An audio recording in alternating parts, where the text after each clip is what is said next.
Welcome back. This is part 1, video 3 of my river guide. In this video, we'll be discussing river's openings. River has two different openings. This massive flooding opening, this is the opening you're going to find most people talk about.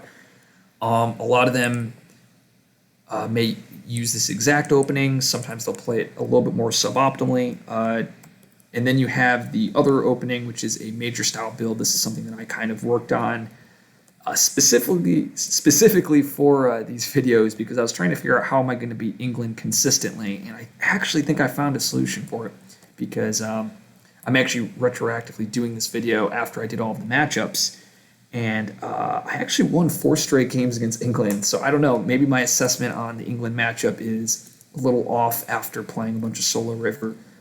I think part of the reason is also less adjacencies, but that's a solo issue. Not so much a multiplayer, but okay. So let's get into the opening. So the first opening we're going to talk about this is River's bread and butter. This is the massive flooding opening slog, and the idea is we're going to place presence off from bottom track until we get to 4 plays. Well, actually, we're going to do it up until 5 plays, but once we uncover 4 plays and then we play our 4 uniques, we end up reaching our tier 3 of our innate tier. And that allows us to do 2 damage to all invaders in a single land. When you combine that with Flash Floods pings a city, and then when combined, you can actually wipe out an entire land with this combo. So that is the whole point of this massive flooding opening. So let's kind of talk about how it's going to play out. So we're going to start with turn 1. We're going to G2. We're going to place 2 presents from bottom track. We're then going to play River's Bounty and Wash Away. This, when you play both of these cards, you're going to hit tier 1 of your massive flooding innate. You're then going to have Wash Away, and then you're going to have River's Bounty, which allows you to gather Dahan such that you can make a sacred site for massive flooding. On turn 2, we're going to G2 again, and we're going to uncover this reclaim spot. And as soon as you uncover a reclaim 1 spot, you may use it that turn and then every turn during the growth phase. So we're going to reclaim 1 our River's Bounty, and we're going to play these 3 cards here. And this is going to enable our second tier of our massive flooding, as well as give us access to Flash Floods, which is a quick damage, give out some support, and then once again adding Dahan and powering ourselves up. On turn 3, we're going to reclaim. And we're going to grab a miner. There we go. And this is where things get a little tricky. We only play 2 cards this turn, and only one of the cards can be of our starting hand. And the reason for that is because on turn 4, we want to play 4 cards, and we want to be able to hit that massive flooding. Now, there are some cases where you might not want to do that. I pretty much always want my massive flooding on turn 4. So after the reclaim, usually I play like Wash Away plus my miner. And then on turn 4, we G2 again. We reclaim Wash Away, and we play all 4 of those cards to hit our massive flooding on turn 4.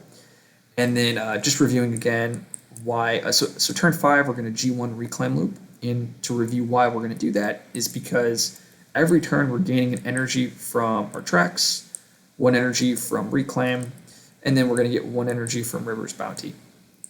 So that equals 3 energy. And if you look, Wash Away plus Flash Floods equals 3. So as long as we're playing a 0-cost extra card as our 5th card play, we're able to reclaim loop our starting hand of 5 and be able to always hit massive flooding. And that also is assuming we don't take Boon of Vigor for ourselves. If we take this for ourselves, we'll be making 4 energy a turn, and we're only spending 3. So we'll actually have a net increase of energy. It's pretty interesting.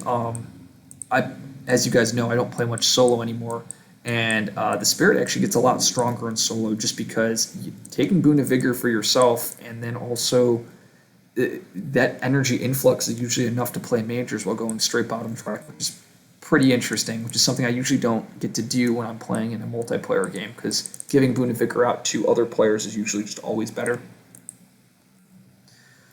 Let's see, is there anything else? Okay, so some mistakes that people make when playing this massive flooding bottom track is the first thing. A lot of players, for some reason, they love to grab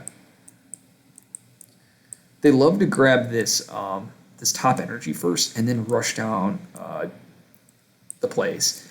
And you'll see in my other opening, I actually think you can grab the energy and be able to utilize it. The problem is a lot of these players, they just try to flog minors. Their goal isn't to grab majors, and you'll find yourself accumulating quite a bit of energy.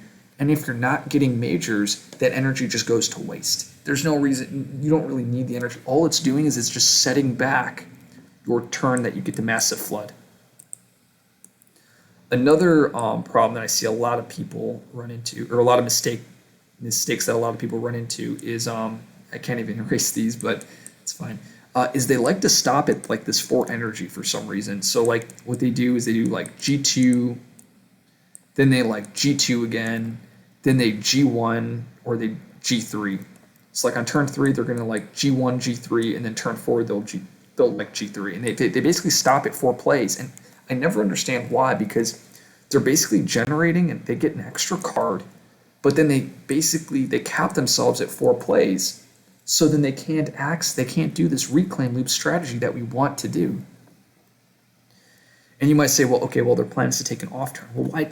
You don't need to take an off turn. Once you've set up the reclaim loop, in most matches, you're just going to slaughter the invaders. It won't matter. You don't need to take this off turn. So I find that I find it to be suboptimal. That doesn't necessarily mean it won't work. I just think you're more likely to get edge cased, or you're more likely to take a couple extra blight than you would normally. Okay, so let's look at the other opening. So this is the opening that I made specifically for this series because I was like, how do I beat England? And I was really impressed with it. And I wonder how effective it's going to be into some of River's other tougher matchups, which are like Scotland and Sweden. So the idea is this. You go top track, bottom track, you G2, and you're going to play 2 cards. I either do Flash Floods or Wash Away plus River's Bounty. So let's do these 2 because this is what I wanted. This is what I'll be doing against England. And the idea is you'll use Flash Floods to stop a build, and then you'll also have your Wash Away that you can use as well. So on turn 2, you'll be at 1 energy at the end of turn 1. So on turn 2, you G3, and you'll be at 3 energy. And the idea is you grab a major. And grabbing that major, it's meant to forget your Flash Floods. You toss Flash Floods out, and you replace it. In some cases, my guess is probably Scotland or Sweden. If I'm doing this opening, I might grab a minor instead. I'm not too sure. I have yet to actually try this build into those matches, but I think it can work. Into England, you're always tossing Flash Floods, and you always want to get a major because outside of turn 1, you're not going to get much value out of Flash Floods, and it's already overcosted. And against England, it's basically useless. So this is where I grab a major. We're just going to click a major for the heck of it, and Paralyzing Fright, draw towards a Consuming Void, Blood Rack, and Terrifying. I'm really excited. If I'm playing solo, which I will be for the series, I grab Paralyzing Fright. Honestly, I'll grab this card against any of the matches because for England, this pays for all of the fear that you have trouble getting because you're just going to reclaim loop this for 8 fear a turn. And it also is a skip all, so it gives you plenty of options to deal with those huge built-up lands. So yeah, G3, place Presence, and then I'll probably play, and this is where I don't know what cards to play. My guess is I'd probably play Wash Away and Boon of Vigor. Going down to 2 energy, then gaining 1 energy from Boon of Vigor. There we go. And then using Wash Away and then Massive Flooding. So let's say you missed on a major. Well, now when you reclaim on G1, you can replace your major. One of the alternative options that I found when I was playing this opening is on turn 3, if I get a really strong major, I can opt to G2 bottom, reclaim one of these cards, like let's just say I grab River's Bounty, and then play the major plus River's Bounty. And there's some upside, there's some negative. It really just depends on the major. I currently plan that you would reclaim and then draw another major if you get a bad major. If you get a good major, I would grab a minor on reclaim. So now look, on reclaim, you're at 6 energy. you'd play 2 cards, and then on turn 4 you G2, you go bottom bottom, and then ideally you would play your major, let's say on the first turn, and then that would be your reclaim 1, and then you play your major again, and then you'd be able to play 3 cards. No, yeah, you'd play 2 cards on your reclaim, and then you'd be able to play 3 cards when you uncover the 3 in the reclaim 1. And then the idea would be like turn 5 reclaim, and then turn 6 you uncover 5 plays, and then you just reclaim loop at that point. One of the mistakes a lot of players make is they think they need like 10 energy to play majors. They just keep stockpiling energy, when really the best majors in the game cost between 3 and 4. Actually, I should say 2 and 4. But this is all of the best majors that you want are in this category. And with an income of 2 energy, +1 from reclaim, and then you essentially have +2 energy in hand, you're basically making 5 energy a turn. Like, that's pretty insane. Like, you can like reclaim loop pretty much anything in the game at that point. In like here on turn 3, on our reclaim turn, we have 6 energy. We literally can play almost any major as well as play one of our 0 cost cards. Ideally, like I said, you want to be able to play your 3 costs such that you can reclaim it and then play it again the following turn.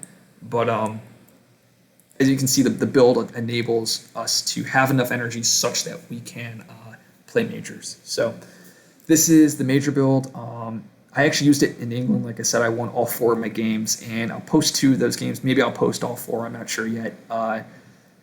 Scotland, I did not use this opening, but I think it will actually work.